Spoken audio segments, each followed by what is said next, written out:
Gate खोलिए पहले राहुल जी को बाहर निकलने दीजिए। वहाँ नहीं जा रहे, हम और कहीं जा रहे हैं। हाँ हम वहाँ नहीं जा रहे, गेट खोलिए।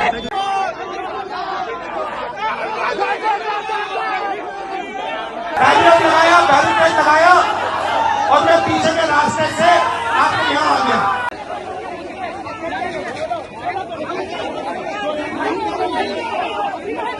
ये लोकतांत्रिक देश है, ये डिक्टेटरशिप नहीं है। और यहाँ पे मतलब हमें स्टूडेंट से मिलने नहीं दे रहे, कोई कारण नहीं दिया, कुछ नहीं। मैं आपका हॉस्टल देखना चाह रहा था और अभी मुझे हॉस्टल की फोटोज दिखाई दी गई और उसकी सच्ची हालत दिखी। मेस में स्टार्ट अभी तक खाना नहीं मिला हम लोगों को। फिलहाल 2-4 दिन चला, गवर्नमेंट के फंडिंग के हिसाब से फिर बंद हो गया। खुद से खाना बना रहे, खुद से खा रहे हैं।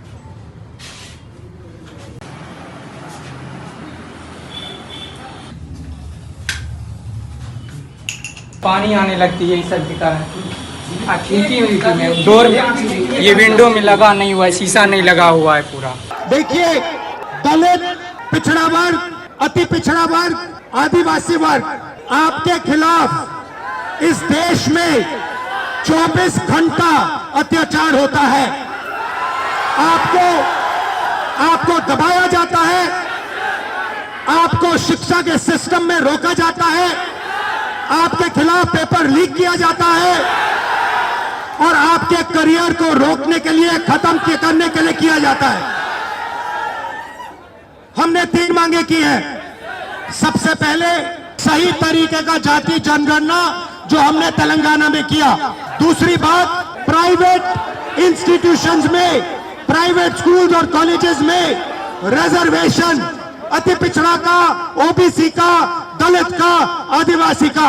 हिंदुस्तान का कानून है कि प्राइवेट कॉलेजेस और यूनिवर्सिटीज में आरक्षण होना चाहिए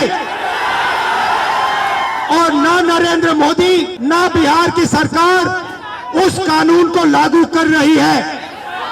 इसीलिए हम उन पर दबाव डालेंगे और जब तक, मैं बता रहा हूं, जैसे मैं यहां आया हूं ना, रोक नहीं पाए, वैसे ही नहीं रोक पाएंगे जब तक इन्होंने प्राइवेट इंस्टीट्यूशंस में रिजर्वेशन नहीं किया।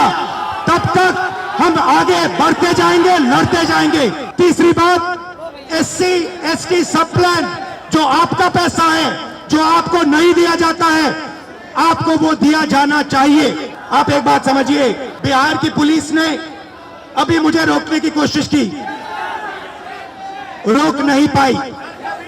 पता है क्यों नहीं रोक पाई? नहीं, इसलिए नहीं रोक पाई क्योंकि आपकी शक्ति मेरे पीछे है। आपकी शक्ति मेरे पीछे है, इसीलिए कोई, दुनिया की कोई शक्ति उसको रोक नहीं सकती है। हमने नरेंद्र मोदी से कहा, पार्लियामेंट में कहा, तुम्हें जाति जनगणना करना पड़ेगा। हमने उससे कहा कि तुम्हें संविधान को यहां माथे पर लगाना पड़ेगा। नरेंद्र मोदी जी ने आपके दबाव से डरकर जाति जनगणना हिंदुस्तान में घोषित किया है। आपके दबाव से डरकर उन्होंने कॉन्स्टिट्यूशन अपने माथे पर लगाया है। मगर वो लोकतंत्र के खिलाफ है, संविधान के खिलाफ है, जाति जनगणना के खिलाफ है। और जो 90% हिंदुस्तान की गरीब आबादी है, अति पिछड़ा, दलित, आदिवासी, माइनॉरिटीज, ये इन सब के खिलाफ है। ये अदानी अंबानी की सरकार है, ये आपकी सरकार नहीं है। मैं जानता हूं SC ST अति पिछड़ा हॉस्टल्स में यहां क्या होता है। मैं आपको गारंटी देता हूं, जैसे ही हिंदुस्तान में सरकार आएगी, जैसे ही बिहार में हमारी सरकार आएगी, हम ये सारा का सारा बदल देंगे और आपके लिए जो होना चाहिए वो करके दिखाएंगे।